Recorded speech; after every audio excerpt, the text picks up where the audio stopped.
ഈ കുട്ടികളുടെ കാര്യത്തിൽ നമ്മൾ വലിയ ശ്രദ്ധ കൊടുക്കാറുണ്ട്. അവരുടെ ഭക്ഷണം, വിദ്യാഭ്യാസം, അവരുടെ എന്താ പറയണ്ടേ, സുരക്ഷിതമായ ജീവിതം ഒക്കെ. ഇപ്പോൾ ഈ കുട്ടികൾക്ക് വേണ്ടിയിട്ട് എന്ന് പറഞ്ഞ് നാട്ടിൽ ഒരുപാട് ഭക്ഷ്യവസ്തുക്കൾ ഇറങ്ങുന്നുണ്ട്. ഇപ്പോൾ ഈ അടുത്ത ദിവസങ്ങളിൽ നടന്ന റെയ്ഡിൽ ഞെട്ടിക്കുന്ന വിവരങ്ങളാണ് വന്നിരിക്കുന്നത്. എന്താണ് മാഷിന് പ്രാഥമികമായിട്ട് അതിനെക്കുറിച്ച് പറയാനുള്ളത്? ഏറ്റവും പ്രധാനപ്പെട്ട കാര്യം, നമ്മുടെ കൊച്ചു മക്കളാണ് ഏറ്റവും സെൻസിറ്റീവ് ആയിട്ടുള്ളത്. അവരുടെ വയറും അവരുടെ ശരീരവും അവരുടെ ആരോഗ്യവും ഭാവിയും ഒക്കെ തന്നെയാണ് ഈ രാജ്യത്തിൻ്റെ എന്നല്ല, ലോകത്തിൻ്റെ തന്നെ ഭാഗധേയം അവരാണ് നിർണ്ണയിക്കുന്നത്. നമ്മുടെ ഒരു സങ്കടം എന്താണെന്ന് വെച്ചാൽ, നമുക്ക് സത്യത്തിൽ ഇന്ത്യയിൽ ഞാൻ കണ്ടെടുത്തോളം ഈ ഭക്ഷ്യസാധനങ്ങളുടെ മേൽ കാര്യമായ ഒരു നിയന്ത്രണവും ഇല്ലാത്ത നാടാണ് നമ്മുടെ രാജ്യം. അതെങ്ങനെയാണ് ചെയ്യാൻ പറ്റുകയെന്ന് എനിക്ക് അറിഞ്ഞുകൂടാ. രണ്ട് കാര്യങ്ങളില്ല. ഒന്ന്, ഭക്ഷണത്തിൻ്റെ ക്വാളിറ്റി നിർണ്ണയിക്കുക എന്ന് വെച്ചാൽ, ഒരു ഭക്ഷണ സാധനം വിൽക്കുമ്പോൾ ആ ഭക്ഷണ സാധനത്തിൻ്റെ കണ്ടൻറ്റിൽ നിന്ന് നമ്മൾ പ്രതീക്ഷിക്കുന്ന ഒരു എനർജി ഉണ്ടല്ലോ, കലോറി ഉണ്ടല്ലോ, മീൻസ് ആ അർത്ഥത്തിലുള്ള ഒരു സാധനം പോഷകപ്രദമാണോ. രണ്ടാമത്തെ കാര്യം അതിൻ്റെ ഹൈജീൻ, വൃത്തി ഏറ്റവും പ്രധാനമല്ലേ. നമ്മൾ ഈ വാങ്ങിക്കൂട്ടുന്ന നമ്മൾ കഴിക്കുന്ന നോൺ സാധനങ്ങളുടെ ഹൈജീൻ ആരാണ് ചെക്ക് ചെയ്യുന്നത്?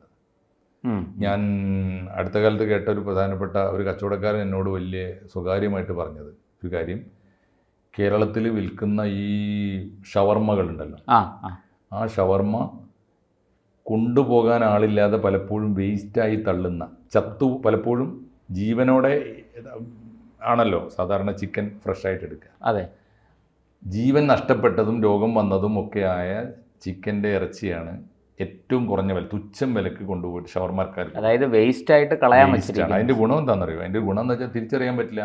ഇതിങ്ങനെ തീയിൽ കിടന്ന് കരിഞ്ഞുകൊണ്ടിരിക്കുകയല്ലേ. തീയിൽ കിടന്ന് കരിഞ്ഞ് അതിനകത്ത് ഒരിത്തിരി സ്പൈസി മസാലകളും കൂടി ചേർത്താൽ ഒരിക്കലും അറിയാൻ പോകുന്നില്ല. എങ്ങനെയാണ് അന്വേഷിക്കുക? എത്ര എവിടെയൊക്കെ പോയി പരിശോധിക്കാൻ പറ്റും? അപൂർവമായി ചില പരിശോധനകളിൽ ഇതാ ചത്ത ചിക്കൻ കിട്ടി എന്ന് പറയും, ഗുണനിലവാരമില്ലാത്ത ചിക്കൻ കിട്ടി, എത്രയോ ഇവിടെ കൊണ്ടുവന്നിട്ട് പോലും എത്രയോ കാലം പഴകിയ ഭക്ഷ്യസാധനങ്ങൾ കണ്ടെടുത്തു എന്നൊക്കെ പറയാം. അതെ അതെ, എത്ര എണ്ണം ചെക്ക് ചെയ്യാൻ പറ്റും? അല്ല, ഈ ഷവർമ്മ കഴിച്ച് തന്നെ എത്ര പേര് മരിച്ചിരിക്കുന്നു. എന്തെല്ലാം ഈ ഒറ്റപ്പെട്ട സംഭവങ്ങളെന്നൊക്കെ പറഞ്ഞ് നമ്മൾ തള്ളിക്കളയുമ്പോഴും ഇതിന്മേലൊരു കാര്യമായ അന്വേഷണമോ കാര്യങ്ങളോ നടക്കുന്നില്ല. ഇല്ല, അതൊന്നാണ്. രണ്ടാമത്തെ കാര്യം, ഇതിനേക്കാളൊക്കെ ഭീകരമാണ് നമ്മുടെ കുട്ടികളുടെ ഒരു പ്രശ്നം എന്ന് വെച്ചാൽ, കുട്ടികളെ ആകർഷിക്കുന്ന 2-3 സാധനങ്ങൾ, അതിമനോഹരമായ പാക്കിംഗ്, പിന്നെ ഇവരുടെ ചുണ്ടത്ത് ഒരിക്കൽ തട്ടിയാൽ പിന്നെ അവർ മറന്നുപോകാത്ത ടേസ്റ്റ്, വേറൊന്ന് ഇവരുടെ മൂക്കിൽ തട്ടിയാൽ പിന്നെ മറന്നുപോകാത്ത ഫ്ലേവർ. ഈ 3 കാര്യങ്ങൾക്ക് വല്ല ജെനുവിനിറ്റി ഉണ്ടോ? ഹെൽത്തി ആണോ? 3 സാധനങ്ങളും ഒരു മാനദണ്ഡവും ഇല്ലാതെ, ഒരു മര്യാദയും ഇല്ലാതെ ഇങ്ങനെ. ഇതിപ്പോൾ നമുക്ക് കിട്ടിയിരിക്കുന്ന വിവരങ്ങൾ ഞെട്ടിക്കുന്നതൊക്കെയാണ്. അത് 2023 ഏപ്രിൽ മുതൽ 2024 ജനുവരി വരെ നടത്തിയ പരിശോധനകളുടെ 6 മാസത്തെ പഠനവും പരിശോധനകളുമാണ് ഇതിലേക്ക് വിരൽ ചൂണ്ടുന്നത്. അപ്പോൾ അത് 3000-ഓളം കടകളിൽ പരിശോധന നടത്തിയെന്നും നിരവധി ഇത് കണ്ടുപിടിച്ചുവെന്നും കണ്ടെത്തിയത് 100-ലേറെ വരും. അതെ, 100-ലേറെ ഉണ്ട്. അത് ഈ കൂടുതലും വിദ്യാലയ പരിസരങ്ങളാണ്, സ്കൂൾ കോളേജ് പരിസരങ്ങളിലാണ് ഈ ഇത്തരം സാധനങ്ങളുടെ വിൽപ്പന കൂടുതൽ. അത് ഈ പെട്ടെന്ന് നമുക്കിത് ചെയ്യാൻ പറ്റുന്ന കുട്ടികളെ ഉപയോഗിക്കുന്ന ഈ സിപ്പപ്പ്, ഈ കുടിക്കുന്ന സാധനം, പിന്നെ അത്തരത്തിൽ അവർ ഉപയോഗിക്കുന്ന ചില മിഠായികൾ, ചില ശീതള പാനീയങ്ങൾ ഇങ്ങനെയൊക്കെ ഉള്ള സാധനങ്ങൾ. ഇതിൽ ഈ പറഞ്ഞതുപോലെ ഐസ്ക്രീമുകളുണ്ട്, പിന്നെ ഈ ചെറിയ കട്ട്ലറ്റ് പോലെയുള്ള സാധനങ്ങൾ, ഇതെല്ലാം ഈ ഇനത്തിൽ പെടുന്ന ചിപ്സ് ഐറ്റംസ്, ഈ കവറുകളിൽ വരുന്ന ചിപ്സ് ഐറ്റംസ്. ഇത് അവർ പറയുന്ന പരിശോധനയിൽ കണ്ടെത്തിയ ഏറ്റവും വലിയ ഞെട്ടിക്കുന്ന കാര്യം മാഷിപ്പോൾ പറഞ്ഞ പോലെയാണ്. ഒരു തവണ ഉപയോഗിച്ചാൽ ഇതിൻ്റെ അടിമയായി പോകും. ഒരു തവണ ഉപയോഗിച്ചാൽ മതി. ഈ പാക്കറ്റിൽ കിട്ടുന്ന പല കളർഫുള്ളായിട്ട് പല വലിയ കമ്പനികളുടെയും ചിപ്സ്, ഈ പറയുന്ന പൊട്ടറ്റോ മുതലുള്ള സാധനങ്ങൾ, ഉരുളക്കിഴങ്ങ് മുതലുള്ള സാധനങ്ങൾ ഒരു തവണ കഴിച്ചാൽ കുട്ടികൾ അതിന് അഡിക്റ്റ് ആവും. അങ്ങനെയാണ് അതിൻ്റെ നിർമ്മിതി. അപ്പോൾ അതിൻ്റെ ഇതിനകത്ത് ചേരുന്ന രാസപദാർത്ഥങ്ങളെക്കുറിച്ചൊക്കെ വളരെ വിശദമായ പഠനങ്ങളൊക്കെ നടത്തിയിട്ടുണ്ട്. വലിയ റിപ്പോർട്ടാണ് അവർ പുറത്തുവിട്ടിരിക്കുന്നത്. ഈ റിപ്പോർട്ടിനെ കുറിച്ച് അവർ എന്തായാലും അപകടമാണ്. ഈ സ്റ്റഡി നടത്തിയത് നമ്മുടെ ഭക്ഷ്യസുരക്ഷാ കൗൺസിൽ അല്ല, സംസ്ഥാന വ്യാപകമായിട്ട് ഭക്ഷ്യസുരക്ഷാ വകുപ്പ് തന്നെ, വകുപ്പ് ആണ് പ്രത്യേക സ്ക്വാഡുകൾ രൂപീകരിച്ച് ഓരോ ജില്ലയിലും സ്ക്വാഡുകൾ രൂപീകരിച്ച്, അതും എസ്പെഷ്യലി കുട്ടികളെ ബാധിക്കുന്ന എന്ന് അവർ ഈ മുഴുവൻ പരിശോധനയുടെയും ഏറ്റവും കാതലായ വശം അതാണ്. കുട്ടികളെ ബാധിക്കുന്ന വിഷാംശമുള്ള ഭക്ഷണ പദാർത്ഥങ്ങൾ, ഇതാണ് അവരുടെ മെയിൻ പരിശോധനയുടെ അവർ പ്രയോറിറ്റി വെച്ചത്. അതാണ് പരിശോധനയുടെ ലക്ഷ്യം, അതായിരുന്നു. അത് അവർ കണ്ടെത്തിയിട്ടുണ്ട്. ചില ചോക്ലേറ്റുകൾ ഒക്കെ ഉണ്ട്. ഈ മിഠായി എന്ന് പറഞ്ഞാൽ നമ്മൾ തള്ളിക്കളയണ്ട. സിപ്പപ്പുകളുണ്ട്, വിവിധ ഇനം മിഠായികൾ, ഡ്രിങ്ക്സ് ഉണ്ട്. ഇത് പിന്നെ അവർ മാരകമായ രാസപദാർത്ഥങ്ങൾ ചേരുന്നുണ്ടെന്ന് ഫോറൻസിക് പരിശോധനയിൽ, വിശദമായ ആഴത്തിലുള്ള പരിശോധനയിൽ കണ്ടെത്തിയിട്ടുണ്ട്. അത് നമുക്കിപ്പം ഈ രാസപദാർത്ഥം ഏതാണ് ചേരുന്നത് എന്നുള്ളതല്ല, ഇത് ഹാനികരമാണ്. വലിയ രീതിയിൽ കുട്ടികളെ രണ്ട് തരത്തിലാണ് അത്. അതിനിപ്പോൾ അവർ ഇതിൻ്റെ ഒരു പ്രശ്നം എന്താണെന്ന് വെച്ചാൽ, പ്രിസർവേറ്റീവ് ഒരു ഒഫൻസ് അല്ല, ഫ്ലേവർ ഒരു ഒഫൻസ് അല്ല. പക്ഷേ ഈ ഏത് പ്രിസർവേറ്റീവ് എന്ന് വെച്ചാൽ അവർക്ക് ഇത് വർഷങ്ങളോളം വിൽക്കാനുള്ളതാണല്ലോ ഈ സാധനം. അത്രയും കാലം ഈ ഫുഡ് ഐറ്റം നിൽക്കണമെങ്കിൽ അതിൽ ഉപയോഗിക്കുന്ന എന്തുമാത്രം മാരകമായ സാധനമായിരിക്കും. നമ്മളെ പച്ച മത്സ്യത്തിനകത്ത് ഉപയോഗിക്കുന്നത് കണ്ടില്ലേ, നമ്മുടെ പഴങ്ങൾ പഴുപ്പിക്കാൻ വേണ്ടി ഉപയോഗിക്കുന്ന സാധനങ്ങൾ കണ്ടില്ലേ, മാരകമാണ്. അപ്പോൾ ഈ കുട്ടികൾക്ക് വേണ്ടി ഇത് ഉപയോഗിക്കും. പ്രിസർവേറ്റീവ്സിന് ഏതാവാം ഏത് പാടില്ല എന്നതിന് വ്യവസ്ഥ ഇവിടുത്തെ ഈ പ്രൊഡക്ഷൻ കമ്പനികൾക്കുണ്ടോ? ഒന്ന്. രണ്ടാമത്തേത് ഫ്ലേവറാണ്. മത്സരാധിഷ്ഠിതമായ ഒരു സമൂഹത്തിൽ ലേസ് ആ കമ്പനിയോട് മത്സരിക്കാൻ ഈ കമ്പനി അതിനേക്കാളും മികച്ച ഫ്ലേവർ ഉപയോഗിച്ചു. മികച്ച ഫ്ലേവർ മാരകമാണോ അല്ലേ എന്ന് ആരാണ് പരിശോധിക്കുക? ഇതാണ് ഇതിൻ്റെ പ്രശ്നം. വേറൊരു കാര്യമുള്ളത്, ഇത് കുട്ടികളുടെ കയ്യിൽ കാശ് കൊടുത്ത് സ്കൂളിൻ്റെ മുമ്പിലെ കടകൾക്കുള്ളൊരു അപകടം എന്താണെന്നറിയോ?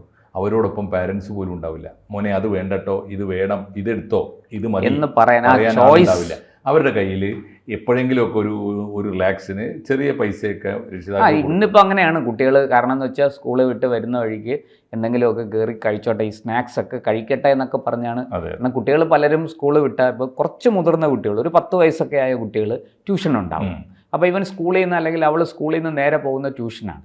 അപ്പം വീട്ടുകാർ വിചാരിക്കും എന്തെങ്കിലും ഒരു നാരങ്ങ വെള്ളം പോലെ എന്തെങ്കിലും ഒന്ന് കുടിച്ചോട്ടെ, ഒരു ചായ വേണമെങ്കിൽ കുടിച്ചോട്ടെ, കൂടെ ഒരു സ്നാക്സ് കഴിച്ചോട്ടെ.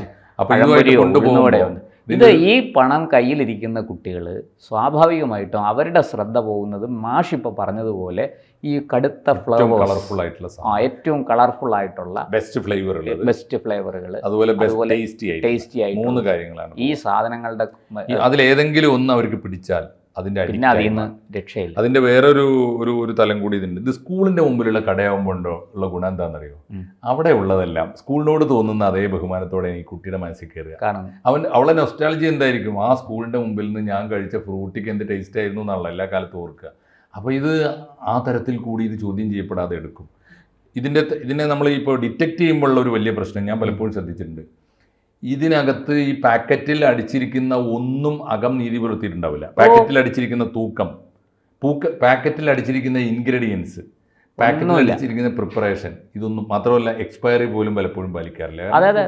കുട്ടികൾക്ക് വേണ്ടി കഴിക്കാൻ ആരാ എക്സ്പയറി വായിച്ചു നോക്കിയത്? നമ്മളല്ലല്ലോ. കുട്ടികൾ ഒന്നാതെ ഇത് വായിച്ചു നോക്കാൻ തക്കവണ്ണം അവർക്ക് തിരിച്ചറിവില്ല. വളർന്ന കുട്ടികളല്ല. അവരെ ആകെ ആ ടേസ്റ്റും ആ ഫ്ലേവറും പിന്നെ ആ കളറും ആണ് അവരെ സ്വാധീനിക്കുന്നത്. വേറെ ഇതിന്റെ ഒരു ദോഷം എന്താണെന്നറിയോ പ്രശാന്തേ? ഇപ്പോൾ നമ്മുടെ നാട്ടിൽ നിർമ്മിക്കുന്ന ഒരു ലോക്കൽ പ്രോഡക്റ്റ് ആണെന്ന് വെച്ചോളൂ. ലോക്കൽ പ്രോഡക്റ്റ് ആണെങ്കിൽ ഈ പാക്കറ്റിൻ്റെ പുറത്ത് പറയുന്ന ഇൻഗ്രീഡിയൻസ് ഉപയോഗിച്ചത് ഉണ്ടാക്കുന്നുണ്ടോ എന്ന് വേണമെങ്കിൽ ഭക്ഷ്യവകുപ്പിന് സെർച്ചൊക്കെ നടത്താൻ പറ്റും, റെയ്ഡൊക്കെ നടത്താൻ പറ്റും. വിദേശ ഉൽപ്പന്നങ്ങൾ ഇതര സംസ്ഥാനങ്ങളിൽ നിർമ്മിച്ചിട്ട് കൊണ്ടുവരുന്നത്, ഉൽപ്പാദിപ്പിച്ചിട്ട് കൊണ്ടുവരുന്നത്, ഇങ്ങനെയൊക്കെ വലിയ ദോഷങ്ങളുണ്ട് ഇതിനകത്ത്. ആശ നേരത്തെ ചോദിച്ചില്ലേ പരിശോധനയുടെ കാര്യം. കേരളത്തിലാകെ 116 സ്ക്വാഡുകൾ രൂപീകരിച്ചാണ് പരിശോധന നടത്തിയത്. അപ്പോൾ ഭക്ഷ്യസുരക്ഷാ വകുപ്പ് ഗൗരവമായിട്ട് തന്നെയാണ് ആ വിഷയത്തെ കണ്ടിരിക്കുന്നത്. ഇത് പിന്നെ 2972 പരിശോധനകളാണ് നടന്നത്. ഇപ്പം എനിക്ക് തോന്നുന്നത് സമീപകാലത്താണല്ലോ അല്ലേ, 5 കൊല്ലോ മറ്റോ ഒരു ഭക്ഷ്യ സുരക്ഷാ കമ്മീഷൻ വന്നല്ലോ. മാത്രമല്ല മന്ത്രിയും എനിക്ക് തോന്നുന്നു GR അനിൽ ഈ മാതിരി കാര്യങ്ങളിലൊക്കെ കുറച്ച് GR അനിലും വീണ ജോർജിനും ഇക്കാര്യത്തിൽ പങ്കുണ്ട്, ആരോഗ്യമന്ത്രി എന്നുള്ള നിലയ്ക്ക്. അപ്പോൾ ഇത് ഒരുപാട് സ്ഥലത്ത് നോട്ടീസൊക്കെ അവർ കൊടുത്തു. എണ്ണമൊക്കെ പറയാൻ നിന്നാൽ നമ്മൾ ചുറ്റിപ്പോവുകയുള്ളൂ. ഈ സ്പെഷ്യൽ ഡ്രൈവാണ് ഇപ്പം നടത്തിയിരിക്കുന്നത്. ഈ 6 മാസം കൊണ്ട് സ്പെഷ്യൽ ഡ്രൈവാണ് നടത്തിയത്. ഇപ്പോൾ ഇവർ പരിശോധന കണ്ടിന്യൂ ചെയ്യാൻ തീരുമാനിച്ചിട്ടുണ്ട്. തുടരാൻ സർക്കാർ സംവിധാനം ആയതുകൊണ്ട് നമുക്ക് ആകെ പറയാനുള്ളത് ഇത് ഈ ആരംഭശൂരത്വം കൊണ്ട് നിർത്തരുത്. ഇത് നമ്മുടെ ഭാവി പൗരന്മാരുടെ ആരോഗ്യമാണ്. അവരെ നിത്യ ദുഃഖത്തിലേക്ക്, നിത്യ നരകത്തിലേക്ക് അവരെ തള്ളിവിടരുത് രോഗത്തിൻ്റെ. ഇതിനകത്തുണ്ട് ഒരു പ്രശ്നം. ഞാൻ പലപ്പോഴും നോക്കാറുണ്ട്, ഇത്തരം കമ്പനികൾ ഏത് കമ്പനിയുടെ ഉൽപ്പന്നങ്ങൾ വാങ്ങണം എന്ന് നോക്കുമ്പോൾ മുതിർന്ന എൻ്റെ മക്കൾ പോലും പലപ്പോഴും പറയുന്നത് നമ്മുടെ ഈ ലോക്കൽ കമ്പനികളെക്കാൾ വിശ്വാസ്യത ബ്രാൻഡഡ് ആയിട്ടുള്ള ഫോറിൻ കമ്പനികൾക്കാണ്. അതൊരു വിശ്വാസ്യതയാണ്. ഇപ്പോൾ ഉദാഹരണത്തിന് എപ്പോഴും ഇപ്പോൾ നമ്മുടെ നാട്ടിൽ ഉണ്ടാക്കുന്ന ഒരു കോളയേക്കാൾ അല്ലെങ്കിൽ ഒരു ഡ്രിങ്ക്സിനേക്കാൾ എപ്പോഴും അവർ പ്രിഫർ ചെയ്യുക പെപ്സിയോ കൊക്കക്കോളയൊക്കെയാണ്. അപ്പോൾ എന്താ വെച്ചാൽ അതിന് അവർ പറയുന്ന ഒരു കാര്യം, അതിന് മിനിമം ക്വാളിറ്റി കൺട്രോൾ സംവിധാനങ്ങൾ സ്ട്രോങ് ആണെന്നാണ്. നമ്മുടെ തെറ്റിദ്ധാരണ, വലിയ തെറ്റിദ്ധാരണയല്ലേ? എന്തുറപ്പാണുള്ളത്? മാത്രമല്ല അത് ഏത് കാലാവസ്ഥക്ക്, ഏത് തരം മനുഷ്യന്മാർക്ക് ഉള്ള ക്വാളിറ്റിയാണ്, ഏത് തരം ആരോഗ്യസ്ഥിതിയുള്ള മനുഷ്യന് ഫിറ്റാണ്, ഏത് പ്രായക്കാരന് ഫിറ്റാണ്. അതെന്ന് ആലോചിച്ചു. ഇപ്പം ഈ പറയുന്ന ചിൽഡ്രൻ എന്ന് പറയുന്ന ചൈൽഡ് പെപ്സി ഉണ്ട്, എന്തോ ചെറിയ മാറ്റമൊക്കെ വരുത്തിയിട്ടുണ്ടാവും. എന്തുറപ്പ്, എന്ത് മാറ്റം വരുത്തി? ഒരു ഉറപ്പുമില്ല മാഷേ. ഇതിനകത്ത് ഇപ്പോൾ നമ്മൾ രക്ഷിതാക്കളോട് നമുക്ക് പറയാനുള്ളത്, നിങ്ങൾ ദയവ് ചെയ്ത് നിങ്ങളുടെ മക്കൾക്ക് ഇത്തരം കാര്യങ്ങൾ വാങ്ങിക്കൊടുക്കുന്നതിൻ്റെ അളവ് വളരെ കുറയ്ക്കും. അവർ സ്കൂളിൽ പോയിട്ട് തിരിച്ച് ട്യൂഷന് പോകുന്ന വഴിക്ക് എന്തെങ്കിലും സംവിധാനത്തിൽ അവർക്ക് ഭക്ഷണം എത്തിക്കാനുള്ള ഒരു മാർഗം നിങ്ങൾ കണ്ടുപിടിക്കും.